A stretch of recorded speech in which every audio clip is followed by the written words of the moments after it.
You've got to love. You've got to love when the Spirit's in love. You've got to love when the Spirit's in love. When the Spirit's in love, you've got to love, oh Lord. You've got to love when the Spirit's in love. Grab somebody by the hand right now and just say, love to you. You've got to pray when the Spirit says pray. You've got to pray when the Spirit says pray. When the Spirit says pray, you've got to pray, oh Lord. You've got to pray when the Spirit says pray. Put your hands together, come on. You've got to do when the Spirit says do. You've got to do when the Spirit says, when the Spirit says. What the Spirit says. When the Spirit says do. What the Spirit says. When the Spirit says do. When the Spirit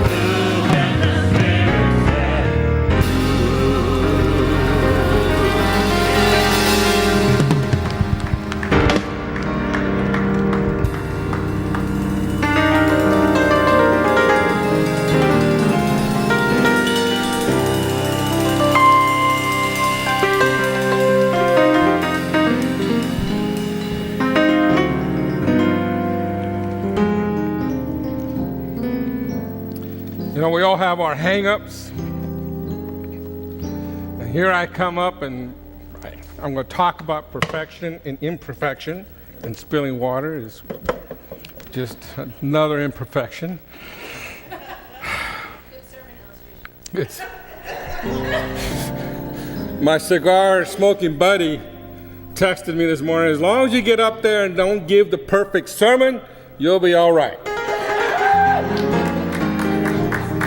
So I'm hanging on that one today. One of my hang-ups, especially when I was younger, was perfectionism. Even as a 4-year-old child, I wanted to be a good person, a good child, and a helpful son. So one day, I put water in my dad's gas tank in his car because I wanted to make sure his tank was full.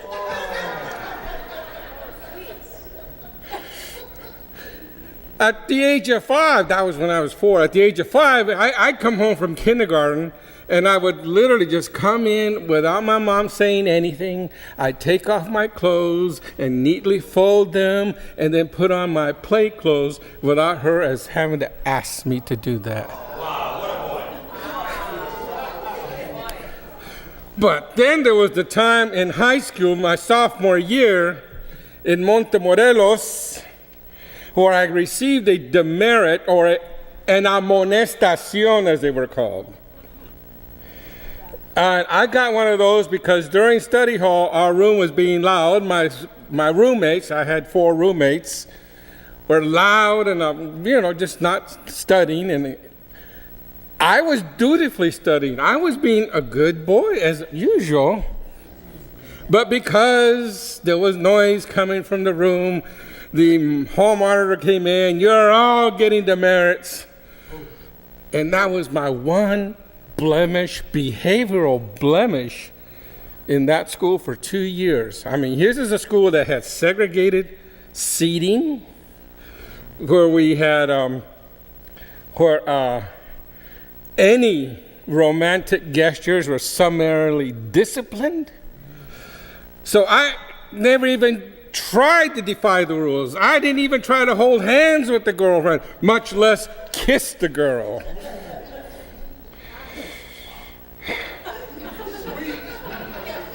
So I was one of those souls that naturally tried to meet and exceed the expectations of my family, of my school, of my church. In other words, I was a perfectionist. I'm glad you're being wild, because I asked myself, where did I get such a burden? I believe that I may have been bent this direction due to some genetic factors. I believe that a majority of this burden was bestowed to me by my environment. I was born and I was raised and I received a sexual and cultural identity. I was born in a unique place, in a unique time, in a unique family, a child of an immigrant, living in Southern California during the Cold War, civil rights protests, Vietnam, and assassinations. So I had some baggage. But there was this additional powerful dynamic that was going on in my life. I had the chaos of an alcoholic parent.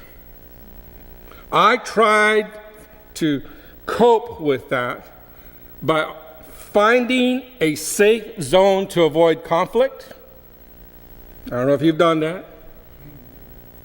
I tried to please others, and I sought escape by seeking my friends and doing athletic events.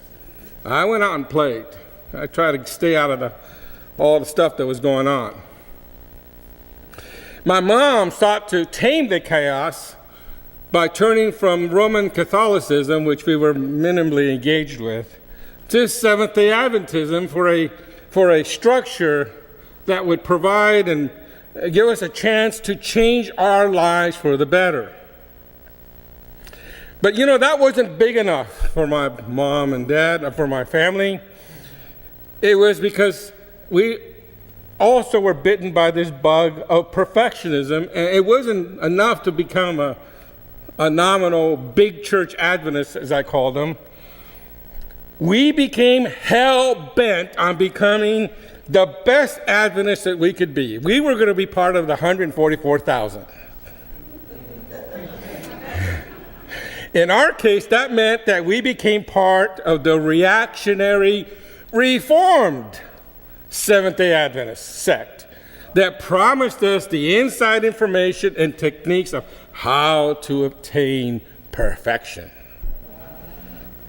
So as a child, perhaps you heard this verse, "This was fed to me like mother's milk," Matthew 5:48, "Be ye therefore perfect as your Father in heaven is perfect."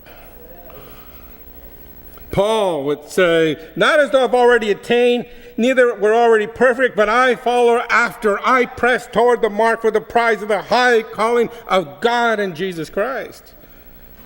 Who's going to argue with that? And then added to this, and my wife can hardly believe I'm going to read this statement to you. I'm going to read this statement to you in a UU church. So if she freaks out, don't worry about it. She'll be all right. But the most prolific female American author this country has ever had was a lady by the name of Ellen Goldwhite. And many of you probably never heard of her. But she wrote 100,000 pages. And this statement I'm going to read to you was in addition to be there perfect, this was the one that was really mapped into me, just embedded into me. She wrote, "How can we reach the perfection specified by our Lord and Savior Jesus Christ, our great teacher? How? Can we meet his requirement and attain to so lofty a standard? We can, else Christ would not have enjoined us to do so. He is our righteousness. In his humanity, he has gone before us and wrought out for us perfection of character. We are to have the faith in him that works by love and purifies the soul. Perfection of character is based upon what Christ is to us. If we have constant dependence on the merits of our Savior and walk in his footsteps, we shall be like him, pure and undefiled. Wow. I'm turning 11, and young ladies are all of a sudden looking like beautiful creatures. And I'm not supposed to have undefiled thoughts about them. So I took this all to heart, and I carried the burden of perfectionism. I wanted so much to be a person of good character. I wanted to make my parents and my church proud. I wanted to prepare for the order of heaven by becoming, getting a head start here and now by the power of the indwelling Spirit. That was the promise, that we could become victorious, that we could perfectly obey the law of God. And as I'm saying this, last night I was listening to all the speeches at the NFL Hall of Fame. And I kept hearing a lot of perfection statements, so I was getting a little worried.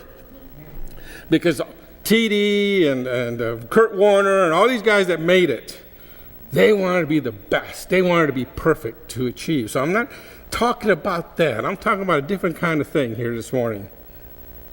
Because the burden of perfectionism would come to, it contorted my soul and my spirit.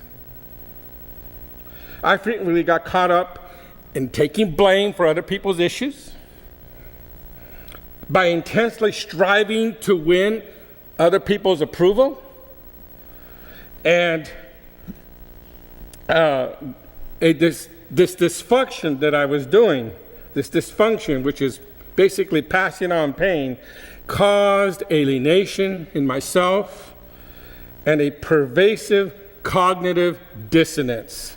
Now, if you've ever been there, that's just simply saying, I just couldn't practice what I preached. I couldn't do it, no matter how hard I tried. For the innumerable melancholic perfectionists like me, this insecurity can undermine one's ability to successfully, live the good life. And it took me years to identify and overcome perfectionism. Now, not only does perfectionist tendencies in Christianity, and really any faith for that matter, any religious order, can undermine and will undermine the functionality of its adherents, it can threaten the existence of some evangelical denominations. The answers that Christianity provides to the great issues often produces in a believer a sense that they are never good enough. And, it just somehow so many people, with all sincerity and desire to please their notion of God, can somehow just feel they are never good enough. I've seen this even in the most well-adjusted born-again Christian who has experienced a measure of grace. They can still be insecure about their final destiny and the quality of their faithfulness. That insecurity often leads them to seek perfection in their church by seeking to perfect and purify the church to make it worthy. Then subconsciously they feel they will be worthy. Thus, personal insecurity about salvation drives people to distance themselves from those who do not look or act or believe similarly. And that's perhaps why I can remember the last time I led a communion service. I took that statement, and where Jesus there with his disciples says, I pray that you all may be one as my Father in heaven are one. That's what I was craving for, desiring in my life. I wanted to be accepted. I wanted to feel connected. I wanted to feel super connected. And yet we see this effort to impose on other people notions of what it takes to please God that we see today.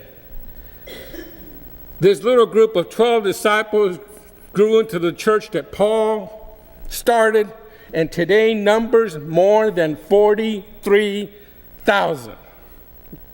43,000 Christian groups in the world today. The Center for the Study of Global Christianity at Gordon Conwell Theological Seminary estimated 34,000 denominations in 2000, rising to an estimated 43,000 in 2012.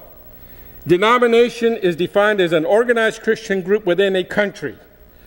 The sources suggest Christian denominations can be divided into 6 major ecclesiastical cultural mega blocks: Independents, Protestants, Marginals, Orthodox, Roman Catholics, and Anglicans.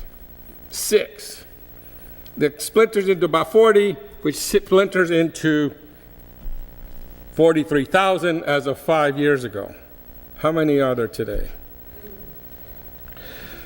So, as one of those, as I was sorting through my perfectionism, it became evident to me that I needed to give up my career trying to be a perfect minister, a perfect Adventist, and I decided to move on.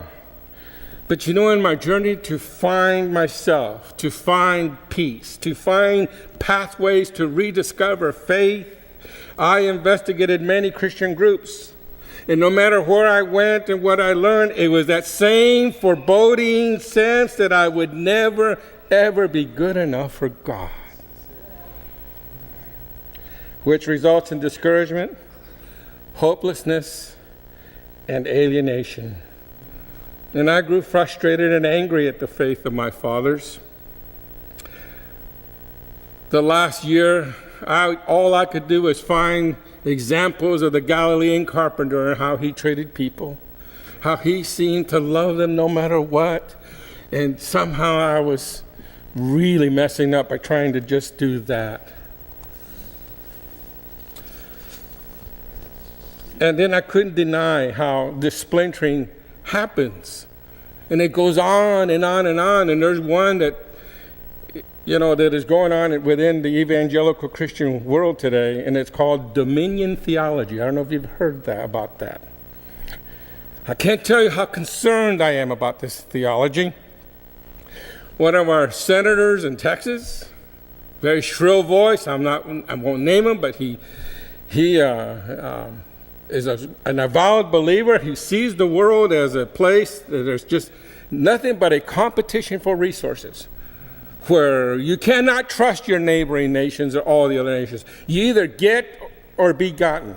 You either conquer or be conquered. You either eat or you're going to be eaten. America can only be blessed if we obey God and doing our part, because we are the people that have the truth and the salvation story that saves the earth. And so this dominion theology, it's called kingdom now theology, I think is a false teaching that man is commissioned to bring the entire world under the dominion of Christianity by force if necessary, and then hand over this Christianized world to Jesus when he comes. This thinking is antithetical to the message of the Sermon on the Mount, and to me, it's pretty rotten theology. When we're trying to perfect ourselves and our church or our nation, we're doomed to be dysfunctional. I believe we function better if we embrace our imperfection and our blemishes. Now, it took me a while to finally get this message. I looked for it in Scripture, but it took me a while to get this message. And I found it in a movie unbeknownst to me. Sometimes movies have a way of just kind of driving it home. And if you've seen the movie Good Will Hunting, powerful movie of a young man who's troubled, who was abused as a child, who is has a gifted mind, is high, capable of incredible academic achievement. He finds himself working at the most prestigious technical school in the country at MIT, and he's solving formulas, mathematical problems that not even the professors can deal with. And a professor takes an interest in him and wants him to find himself, to get over his issues, because he just saw the gift that this is a Thomas Edison walking around the halls, and he's just getting in fights and getting, more familiar with a parole officer than with a class book, And I love this point where Matt Damon finds himself in a little office of a no-name community college shrink or teacher, psychologist teacher, played by Robin Williams. Perhaps you've seen the movie. And it was a wonderful moment because he could not get him to talk. He needed to get him to open up, and he had to let him initiate it. And so finally, Robin Williams wants to get him to open up because he's now got a girlfriend and he thinks she's perfect. And he doesn't want to ruin that conception. And so he said, you know, my wife used to fart when she was nervous. She used to fart in her sleep. One time, you can imagine Robin Williams saying, she did it so loud that the dog would wake up. And so here you're laughing, and then he says, now, and she has been dead now 2 years, and that is the stuff I remember.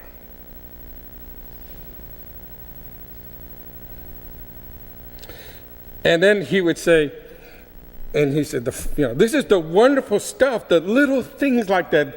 These are the things I miss the most, the little idiosyncrasies that only I knew about. That's what made her my wife, and boy, she had the goods on me. She knew all my peccadillos. She knew all my imperfections. But they're not, he says, that's the good stuff. He's suggesting that your peccadillos and your idiosyncrasies is the good stuff in your life. Imperfection is the good stuff. And then he said, and we get to choose who we let into our own weird little worlds. And so he tells Matt Damon, you're not perfect, sport. You're not perfect, sport. And let me save you the suspense. This girl you met, she isn't perfect either, but the question is whether you are perfect for each other. Okay? That's the whole deal. That's what intimacy is all about. Now, I have to tell you, in 1987, just as I'd been ordained, I discovered my wife was not happy. She knew she was getting tired of my peccadillos and imperfections. She was really considering leaving me. She went to my mother-in-law and said, you know, I can't live with this guy anymore. And she simply asked him, well, do you still love him? He says, well, of course. I love him, but I just can't live with him. And I'm so glad that my mother-in-law said, well, until that love is dead, you need to just hang in there. Hang in there. And the other day we were talking about how somehow we made it through that. And we somehow made it through solving big problems to the point that we found deep, abiding friendship in each other. And it's been wonderful that as imperfect as we are, I mean, she made a choice. If this is as good as it gets with this man, then I'm going to hang in there with him. Peccadillos are small, relatively unimportant offenses or sins. They're just trifling little faults we have, you know. But this scene and this experience has changed my life. And so I've learned that to me, perfection is not achieved by becoming perfect enough. Perfection is achieved by becoming accepting enough. And I asked myself, you know, why is it that I love Marlon so much? And Barbara, our minister. We've been caught by their passion. We love their passion, that we all matter, that we are all deeply loved as we are. Well, Jesus, we have an intriguing picture in John 13 where Jesus, at the Last Supper, you know, in the Adventist church, we practice this sacrament. And it was something of a prerequisite. Before you celebrated communion, you had to wash someone else's feet. Perhaps you've seen the pictures of Pope Francis washing and then kissing the feet of the common people. Have you seen the picture of him? Let's say that he's kissing a leper, but I'm not sure it's a leper. But someone has a severely deformed and disfigured face and body because of the skin disease. And it's just, to see that him kissing that leper, it just does something to my heart. My heart's been stirred by the acts of his radical inclusion. When he stood up and he said, "Who am I to judge the gay person?" Man, I marveled at the message of love beyond belief coming from his lips. I mean, he came aboard, he took his responsibilities as a leader of the Catholic Church, and he immediately started preaching our message. He started preaching inclusion and love and acceptance beyond belief. And I've seen that this thing is catching on. You notice the Bishop's movie, Come Sunday, is set to be shown in January at the Sundance Festival. Before it gets released to Netflix. Rob Bell is still making the rounds, being invited to speak on this subject. I've even heard Anthony Campolo, and maybe it's wishful thinking, I don't know, but even he is starting to talk about radical inclusion. It's good stuff. So church, it is time we speak loud and clear that we are all God's children, that we are accepted, that we are loved. No ifs, ands, or buts about it. I'm talking about that, we do within these walls, but I'm talking about spirit-possessed believers of this most radical truth that could ever lodge in human hearts. This is a message that has become so etched in my heart, I can no longer be your timid Unitarian with his peccadillos hanging out. Mark Morrison Reed was here a few years ago, and he really messed me up that day because he put it in a way that I'll never forget, because he too was lamenting how people were stealing our message. And here we are, we've had it for so long, and because we've come, some of us like me, from evangelical proselyting faiths, we just don't want to offend. We don't want to get out there in people's faces and make the point. I love how my brother Brian's not ashamed. He puts it out there all the time in his Facebook. He's letting people know. But we can be very timid, And we have our idiosyncrasies. We have our peccadillos. You might be a Unitarian if you are unsure about the gender of God, and we have our own unique idiosyncratic things that we develop as Unitarians in regards to this stuff. But people, we are talking about a message that says love, that says God will do everything to pull, haul, drag his children who may be kicking and screaming and has to be dragged into heaven. And we're talking about everyone. And that means even our president. Come on. Come on. Really. Now think about it. Everyone. For who of us seen the fear and vulnerability of even a super flawed narcissist would not save them from perfect death? Excuse me, from death, not perfect death. Certain death. And we have people in our lives like this. You got them in your family. You got them in people you work with. And when his son said a couple of days ago, millions of people love my dad. I said, he's right. He would be right. Millions of people love our president. But people, I'm challenging you.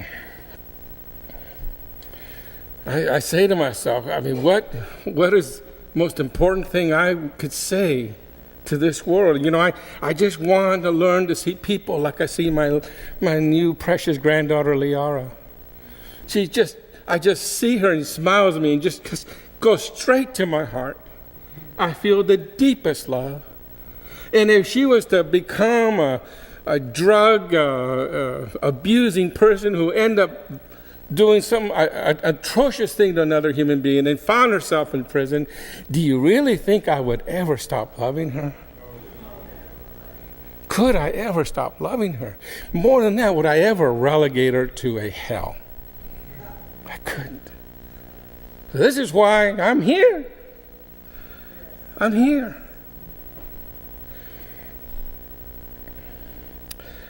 Let me finish by telling you about a high school friend. Her name is Paula Edwardson, who I think is incarnating the most radical, inclusive love I have seen in my friends from the Adventist faith I served. Another person who grew up hearing, "Be ye therefore perfect." She's living the dream of knowing who she is and where she's going. Like the Pope, she is touching the untouchable and is living boldly by her deepest values. I met her in high school where I met Jenny. Several years after high school, she got very sick and had a tumor in her brain. It required 8 surgeries over a span of 20 years. At the height of her illness, she was bedridden for 8 years due to complications from 4 of those surgeries.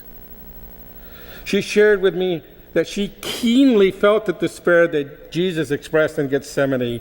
My God, why hast thou forsaken me?" You know, when you're in that bed and you assess your life and you try to, if I can hang in here and come out of this, it does something to reprioritize your values, to identify what love really meant to her.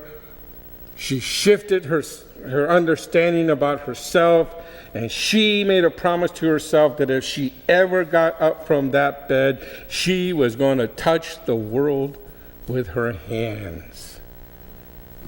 Oh, she got that chance. I think she lives with the fear at any moment the cancer can return. But she has recovered enough that she has thrown herself into touching the untouchable. She found her calling by taking her skills from the past as a podiatry assistant and becoming proficient as a medical nail tech with further training. Oh, it'd be easy to think, oh, this lady is just a lady who does pedicures. But boy, she would recoil if she recoils when she tells you that so many diabetics go to get their feet done, not realizing what risks they are taking by putting their feet in a bin that's got recirculated water that's perhaps been, that they take scrubbers and expose your feet to organisms, they just don't do it right if you got bad feet. She's a perfectionist about that. I'll forgive her, but she has developed an extraordinary skill in extending foot care to high-risk patients like diabetics, cancer patients, and autoimmune diseases. I was fortunate enough to visit her last month in her office when I was in California. And the first thing that was really amazing was that as she's working on my feet, she read me like an open book. You know, she saw my feet, and it was unnerving what she was telling me about my feet. She literally undressed me about my health habits. Louie, you're not drinking enough water. You're not putting anything to moisturize your skin here. She read me like an open book, and she was able to explain throughout the process what was going on with my feet and why. You know, I came thinking I had no problems with my feet. I was having a problem with a toenail, but I wasn't sure, and it seemed relatively minor. There was no discomfort or anything. But toward the end of my appointment, I realized if I hadn't come in, I'd be having some serious issues pretty soon. She rubbed a moisturizer, and the way she rubbed my feet, I can remember, this was far beyond the foot washing I did over my years in the Adventist faith. Her hands conveyed a deep sense of acceptance and care. Accepting one's peccadillos and other people's peccadillos is one thing, but she transcended that by compassionately and lovingly treating my germy, ailing feet. She has this like drill bit, a drill that makes noise. And she's working on your nails, and she says, "Oh boy, you got a floating nail here, it's cracked." And as she's working on it, she said, "Now I'm going to do this last little pit here, and this nail is going to just float off itself, half the nail. But it's not going to smell pretty when that happens." I never smelled nothing, but as soon as that nail just cracked off because it's already cracked, phew, my decaying nail was harboring some organisms. And while I was thanking for the care she provided to me, what really blew me away is what Paula does every week for homeless souls. Every week on Mondays. Have you ever seen the feet of a homeless person? Start looking at them. Take notice next time you have a chance. Foot problems in homeless people are often quite severe due to long periods of walking. What's their primary means of transportation? Walking. And while a lot of people are prepared to give them clothes, it's hard for them to find a good pair of shoes that fit just right. So here they are, walking long periods, standing long periods of time. They have infections, they have ulcers, they have deformities, they have ingrown toenails, they have nerve damage from uncontrolled diabetes, injury issues, and even gangrene. Paula is taking all these conditions every week. She assesses people, literally has to triage in this hour she has with them to try to attend to the most severe problems to her in their feet. And I've seen her Facebook page that shows these feet she's taking care of, how she's tenderly rendering care. And I'm inspired and challenged when I see how she transmits a profound sense of caring.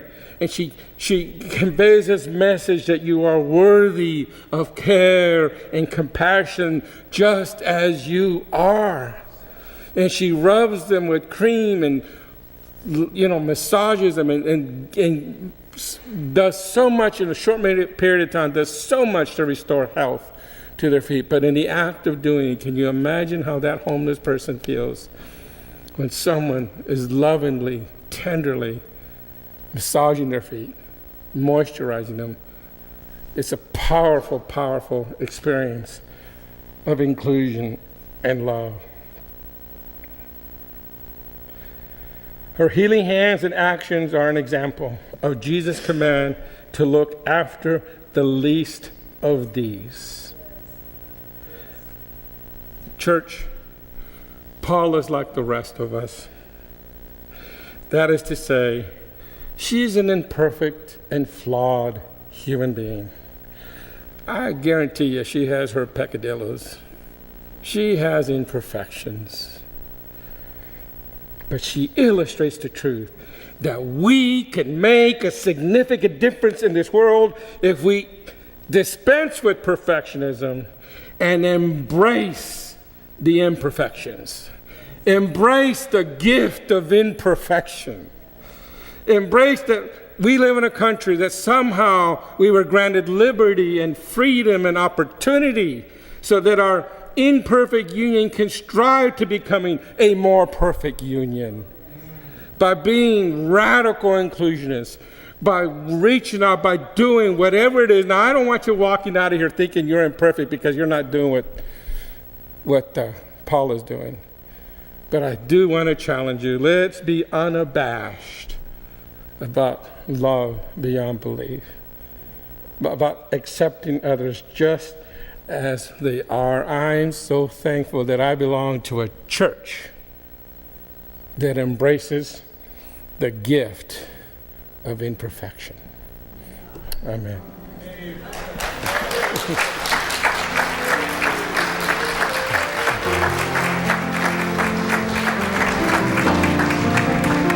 Let's all stand together. You're my brother, you're my sister, so take me by the hand. Together we will work till we're done. There's no foe that can defeat us when we're walking side by side. As long as there is love, we will stand. You're my brother, you're my sister, so take me by the hand. Together we will work till we're done. There's no foe that can defeat us. Hey, we're so happy you're visiting with us online today. We love connecting with people all across the country and around the world, sharing our powerful message of love beyond belief. There's something new happening here. You can now join All Souls as a virtual member. Our virtual membership is designed for friends who live outside of Tulsa, Oklahoma, and who want to engage with All Souls in a meaningful way. You can be part of an expanding family, a global family really, wherever you are. If you live in Oklahoma, Ohio, or Orange County, California, Canada, or Cameroon. By becoming a virtual member, you'll be able to deepen your connections with members and friends here in Tulsa and with members wherever you are. Each week, you'll receive special All Souls content tailored for you, our virtual members. Virtual members have access to pastoral care, to personal prayers, and also receive invitations to exclusive web events. You can learn more, and if you're ready, you can become a virtual member today by visiting allsoulschurch.org/virtual membership. We're grateful our ministries are having a positive impact on your life, and we want to share the good news of love beyond belief with more and more people. So no matter what, we need your support to keep this ministry growing and thriving, so please consider making a gift today. You can do so by texting LOVEBB for Love Beyond Belief to 73256, or simply visit our website. You are a blessing in our lives. May you be blessed and be a blessing.